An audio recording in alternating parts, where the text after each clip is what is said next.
बिल्कुल जाइए, वहां भी आप जान सकते हैं। और लगातार देखिए, स्टेप बाय स्टेप काम कीजिए, हर जगह पे जाया जा सकता है, हर चीज पूरी की जा सकती है। तो चलिए अब आगे चलते हैं, अगले अधिकारी के बारे में मैं आपको डिटेल देना चाहूंगा कि अब मेरे सामने आने वाले हैं अनिरुद्ध द्विवेदी जी। और अनिरुद्ध द्विवेदी जी के बारे में यदि मैं बताऊं तो ये बघेलखंड की भूमि से आते हैं, अर्थात रीवा से आते हैं। और इनकी जो हॉबी है वो हॉबी भी पढ़ना है। तो अनिरुद्ध जी, आपका बहुत बहुत स्वागत है। धन्यवाद सर। कैसा लग रहा है आपको? अच्छा लग रहा है सर। मैं बहुत देर से दिख रहा था, आप बहुत देर से इंतजार कर रहे थे और अब आपकी बारी आ भी चुकी है। जी सर।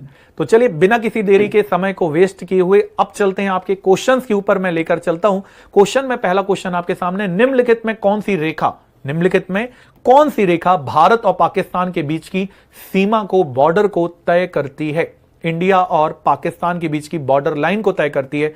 मैकमोहन रेखा, रेडक्लिफ रेखा, मेडिसिन लाइन या डूरंड लाइन? इनमें से कौन सी रेखा है जो यहां पर आप देखें भारत और पाकिस्तान के बीच की बॉर्डर को डिसाइड करती है? Sir B option. Final answer है, लॉक कर दिया जाए?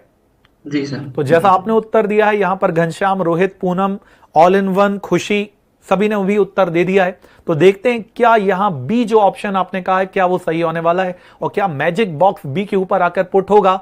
तो बिल्कुल सही कहा है यहां पर अनिरुद्ध जी ने। और यहां अनिरुद्ध जी, आप यहां 100 रुपीज जीत चुके हैं। धन्यवाद सर। चलिए इसके बारे में थोड़ी सी मैं डिटेल बता दूं कि भारत और पाकिस्तान जो है, इसके बीच की जो रेखा है ये डिसाइड की गई थी भारत की स्वतंत्रता के साथ ही 1947 में। और इसकी जो अध्यक्षता है वो सिरिल रेडक्लिफ जी द्वारा की गई थी, इसलिए इसका नाम रेडक्लिफ पड़ा। जबकि भारत और चीन के बीच की जो लाइन है इसे मैकमोहन लाइन कहा जाता है। जबकि वर्तमान में पाकिस्तान और अफगानिस्तान के बीच की जो लाइन है उसे डूरंड लाइन के नाम से जाना जाता है। क्योंकि भारत और पाकिस्तान के बीच में हमेशा आप देखिए खून खराबा होता रहता है, इसलिए रेड से याद कीजिएगा, भारत और पाकिस्तान के बीच की लाइन हमेशा कैसी रहती है? रेड क्लिफ रहती है। चलिए आगे चलते हैं दूसरे प्रश्न की ओर। अद्भुत प्रश्नों की श्रृंखला में अगले प्रश्न में चलते हैं। 100 रुपए आप जीत चुके हैं, दो प्रश्न बचे हुए हैं, आपके पास एक लाइफलाइन अभी भी जीवित है। निम्नलिखित में कौन भारत में सर्वाधिक गोल्ड, सोना उत्पादित करने वाला राज्य है? सबसे ज्यादा सोना कहां होता है? केरल में, आंध्र प्रदेश में, गुजरात में या कर्नाटक में? D option. फाइनल आंसर है? जी सर, कर्नाटक कोलार। अच्छा, कोलार। कैसे सर याद आ रहा है कि कोलार ही होगा या कर्नाटक ही होगा? सर आप ही ने बताया था केजीएफ। अच्छा रॉकी भाई। अच्छा, केजीएफ से याद आता है आपको। जी तो क्या सर। ये फाइनल लॉक कर दिया जाए? जी सर। जी सर। चलिए फाइनल करते हैं इस ऑप्शन को कि सोना सबसे ज्यादा कर्नाटक में होता है। तो क्या ये जादुई मैजिक बॉक्स जाकर डी में पुट होगा कि कहीं और पुट होगा? चलिए देखते हैं। तो ये बिल्कुल सही आंसर है और कर्नाटक ही सबसे सही आंसर है। और यहां पर बिल्कुल सही कहा कि KGF, Kolar gold field, Rocky भाई। मूवी भी जी बहुत सर। शानदार चली थी, पार्ट 1 हो या पार्ट 2 हो, और अपकमिंग पार्ट 3 भी है। और हमें मूवियों से बहुत कुछ सीखने को मिलता है, बशर्ते उससे कुछ ज्ञान अर्जित किया जाए। तो केजीएफ यहां पर बिल्कुल सही उत्तर होने भी वाला है। अनिरुद्ध जी, मैं पूछना चाहूंगा कि आपका उत्कर्ष का जो ये प्यार, आपका जुड़ाव है, ये कितना जी पुराना है? सर। सर 1-2 साल हो गए 1-2 लगभग। साल हो चुके। तो क्या उत्कर्ष जो लगातार आप लोगों के लिए यूट्यूब में लगातार वीडियो डाल रहा है, क्या वो आपको पॉजिटिव अच्छे लग रहे हैं? जी सर बिल्कुल, मैं तो ऑनलाइन क्लास में एकलव्य 2.0 से जुड़ा हुआ हूँ। जी, चलिए बहुत अच्छी बात है। आप एकलव्य के विद्यार्थी हैं और अब एकलव्य के बाद आप अद्भुत प्रश्नोत्तरी में भी आ गए। तो जब आपको पता चला कि आप आने वाले हैं तो घर परिवार वालों का क्या रिएक्शन था इसमें? सर मैंने बताया नहीं एक्चुअली। क्यों नहीं बताया आपने? इतनी सर वो भी गांव में नेटवर्क नहीं रहता, तो वो इसलिए जुड़ नहीं पाएंगे वो लोग। कोई बात नहीं, मैं पूरा विश्वास है मुझे पूरी सरकारों पे, पूरे कम्युनिकेशन स्किल्स पे, टेक्नोलॉजी में जितने नेटवर्क में काम करने वाली कंपनियां हैं, कि बहुत जल्दी आप हर गांव गांव में नेटवर्क को पहुंचाएं। और अनिरुद्ध जी जैसे आज अपने माता पिता, अपनी फैमिली के सामने अपने आप को प्रेजेंट नहीं कर पाए, पर अगले बार कोई ऐसा विद्यार्थी ना चूक जाए, इसके लिए मैं निवेदन करता हूं इस मंच से कि हर गांव में बहुत अच्छा नेटवर्क बहुत जल्दी पहुंचे, जिससे ऑनलाइन के विद्यार्थी भी इसी तरह से ऑनलाइन शिक्षा में जुड़कर अपने आप को और प्रबल कर सकें। चलते हैं आगे, चलते हैं। आपने यहां पर फिर से 100 रुपीज जीत लिया, कॉन्ग्रेचुलेशन। और धन्यवाद। अब चलते हैं अगले तीसरे क्वेश्चन की ओर मैं आपको लेकर चलता हूं, पर उसके पहले मैं आपको इसकी थोड़ी सी डिटेल बता दूं कि कर्नाटक में लगभग देश का 80%, 80% सोना निकलता है। कोलार गोल्ड फील्ड और हट्टी, ये दो बहुत महत्वपूर्ण खदान है। इनमें कोलार तो बंद हो चुकी खदान है, बट अभी भी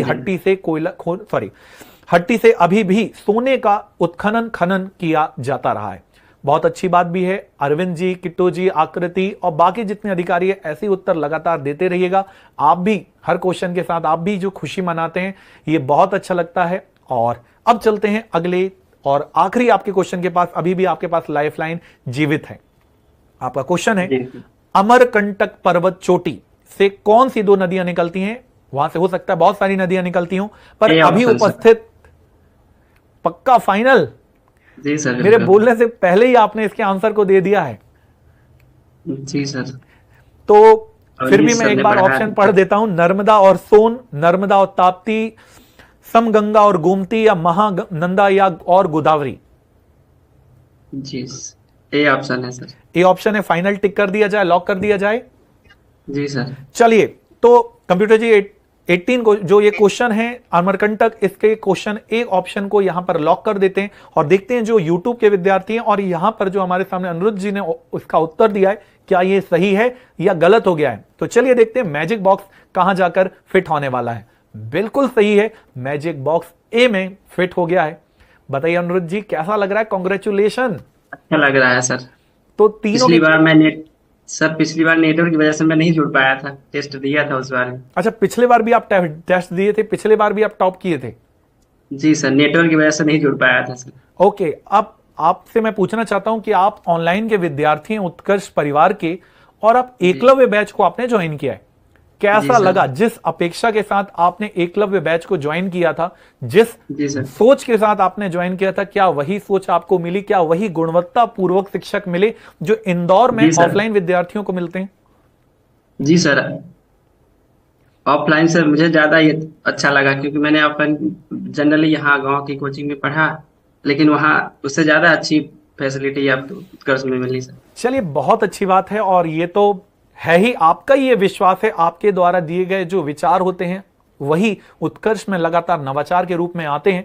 और इसी के साथ आपको कांग्रेचुलेशन कि आपने ये अद्भुत प्रश्नोत्तरी में तीनों के तीनों प्रश्नों के सही उत्तर दिए हैं। तो ये अनिरुद्ध जी के साथ ये हमारा पूरा कारवां था। मैं यूट्यूब से लेना चाहूंगा कि भाई बहुत बढ़िया लग रहा है, नर्मदा, सोन और जोहिला नदियां निकलती हैं। पुष्पेंद्र कुशवाहा जी का कहना है, बिल्कुल सही है पुष्पेंद्र जी। नर्मदा पश्चिम की ओर प्रवाहित होती है, जबकि सोन और जोहिला लगातार उत्तर की ओर प्रवाहित होती हैं और आगे की ओर बढ़ती हैं। अब इसी कारवां को आगे बढ़ाता हूं और भी अधिकारियों को मैं जोड़ूंगा जो भविष्य में आपके सामने देखिएगा। मध्य